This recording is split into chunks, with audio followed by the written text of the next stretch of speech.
Hello students, ग्रामरलॉग्स की importance के बारे में मैंने पहले भी बहुत वीडियो इशू की हैं और उनका लिंक मैं दे रहा हूँ डिस्क्रिप्शन में। जिन्होंने ना देखी हैं वो देख सकते हैं।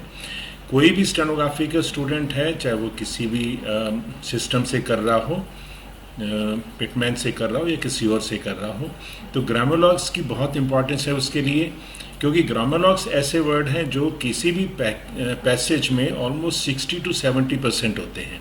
अगर आप ध्यान से देखें तो छोटे छोटे वर्ड कह लीजिए, जैसे to, the, of, the, any, under, जो भी हैं, ये सब अगर आप देखेंगे ध्यान से तो 60 से लेकर 70% तक यही वर्ड्स होते हैं किसी भी पैसेज में।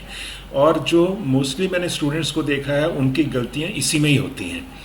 और ये मैंने पहले भी कहा है, अब फिर कहूँगा कि जो डिफ़िकल्ट वर्ड्स हैं उसको आप बाद में ध्यान में लीजिएगा, उसके ऊपर ज़्यादा फोकस बाद में दीजिएगा।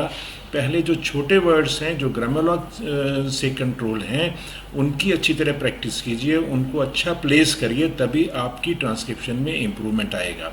और ये हम सब जानते हैं कि ग्रामरलॉग्स जो होते हैं ये एक ही आउटलाइन में जो फ्रिक्वेंटली यूज वर्ड्स हैं उनके लिए बनाए गए हैं। इस वीडियो में मैं आपको प्रैक्टिकली लिख के दिखाता हूँ कि स्टूडेंट्स नॉर्मली किस तरह के मिस्टेक्स करते हैं छोटी छोटी ग्रामरलॉग्स में, और उनको कैसे उसमें इम्प्रूवमेंट लाना चाहिए ताकि वो अपनी ट्रांसक्रिप्शन को अच्छा कर सकें। जैसा कि हम जानते हैं, ए और एन का जो डॉट होता है उसको अबव द लाइन लिखा जाता है। अब और इसके बाद अगर द की बात करें तो द ऑन द लाइन होता है। अगर इसको हम ढंग से नहीं लिखेंगे, सपोज मैंने अ को मैंने यहाँ लिख दिया और द को भी मैंने यहाँ लिख दिया, ठीक है, तो ये कन्फ्यूजन हमेशा रहेगा कि ये अ है या द है। आपको क्या करना है, प्रॉपरली ए या एन है तो यहाँ लिखना है और द है तो ऑन द लाइन लिखना है। जब आप प्रॉपरली किसी चीज़ को लिखेंगे तो उसको पढ़ने में भी डिफ़िकल्टी नहीं होती। सिमिलरली अगर मैं ऑफ और ऑल की बात करूं तो ऑफ लिखते वक्त आपको नॉर्मल लिखना है, और जब ऑफ लिखेंगे तो ऑल लिखेंगे तो थोड़ा सा आपको इसको प्रेस करना है। अब आप देखेंगे यहाँ पर ऑफ लाइट है और ये डार्क है। आपको लाइट पर फोकस नहीं करना, आपको लाइट को नॉर्मल लिखना है। जब ऑल आएगा तब आप इसको दबाएंगे, ठीक है। अब जैसे ऑन है, ऑन को हमने यहाँ लिखना है और बट को हमने यहाँ लिखना है।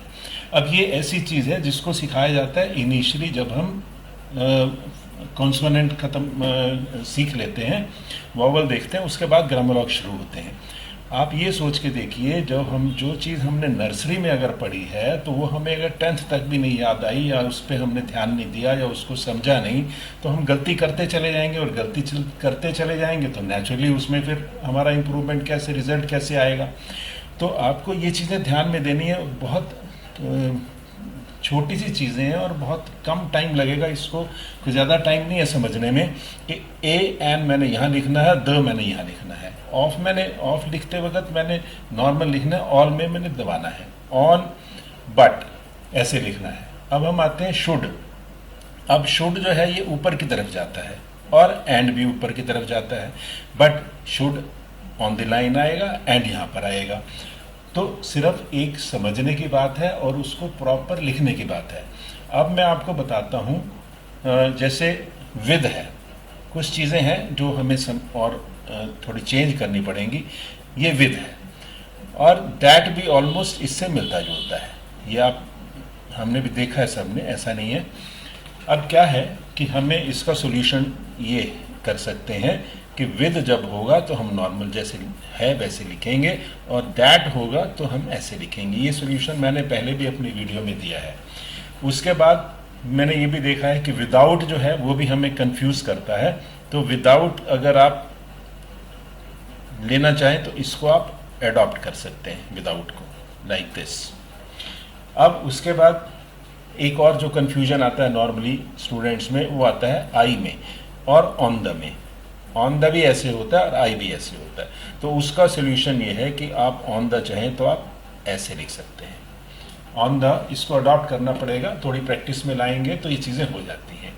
उसके बाद मैं आता हूँ किसी ने पूछा था देन और दैन में, बहुत सिंपल है, पहले हमें चीज़ों को समझना है।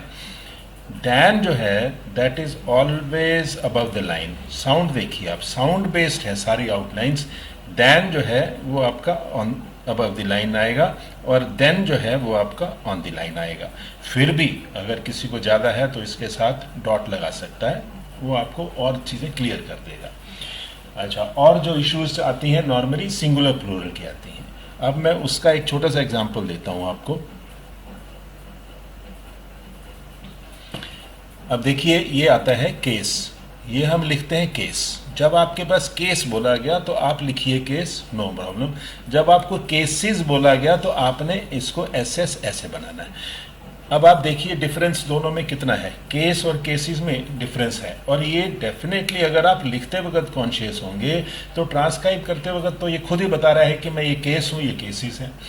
कोई भी एग्जाम्पल ले लीजिए, इसमें मैं एक्सपेंस लेता हूँ, एक्सपेंस मैंने लिखा, एक्सपेंस लिखा और दूसरा मैंने एक्सपेंसेस लिखा। तो एक्सपेंसेस में मुझे कॉन्शियस होना है। देखिए जितना आप इसको क्लियर लिखेंगे उतना आप देखेंगे आपकी ट्रांसक्रिप्शन जो है इम्प्रूव होगी। ये तो मैंने थोड़े से एक एग्जाम्पल दिए हैं आपको समझने के लिए, हो सका तो मैं आपको और भी एग्जाम्पल दूंगा, बट आप भी कोशिश करिए अपनी तरफ से कि ये चीज़ें ज़्यादा मुश्किल नहीं है जितना हम इसको समझते हैं कि मुश्किल है। मुश्किल नहीं है, थोड़ा हमें इस पर ध्यान देना है। जब हम ध्यान देंगे तो ये चीज़ें हमारे लिए आसान हो जाएंगी।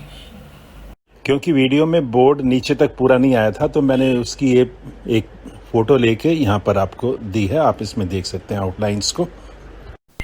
मुझे उम्मीद है कि जो मैंने पॉइंट्स आपको बताए हैं उन पर आप ध्यान देंगे। आप चाहे किसी भी स्टेज पर हों, अगर आप बिगिनिंग में हैं तो आपको बहुत केयरफुल रहना है ताकि आपको अभी स्पीड पर जाना है, बाद में ये इश्यूज बाद में फेस करने से अच्छा है आप इसी स्टेज पर हैंडल कर पाएँ। और जो स्पीड पर भी लिख रहे हैं अगर उनकी इस तरह की मिस्टेक्स आ रही हैं तो उनको बहुत कॉशियस होकर थोड़े दिन इनकी प्रैक्टिस करनी है ताकि वो अपने रिजल्ट को इम्प्रूव कर सकें। और इसके अलावा एंड में मैं ये भी कहूँगा कि अगर आपको ये वीडियो अच्छी हो और यूज़फुल लगी हो तो प्लीज़ आप इसको शेयर भी करिए, और अगर आपने चैनल को अभी तक सब्सक्राइब नहीं किया तो चैनल को सब्सक्राइब भी करें। That's all, thank you.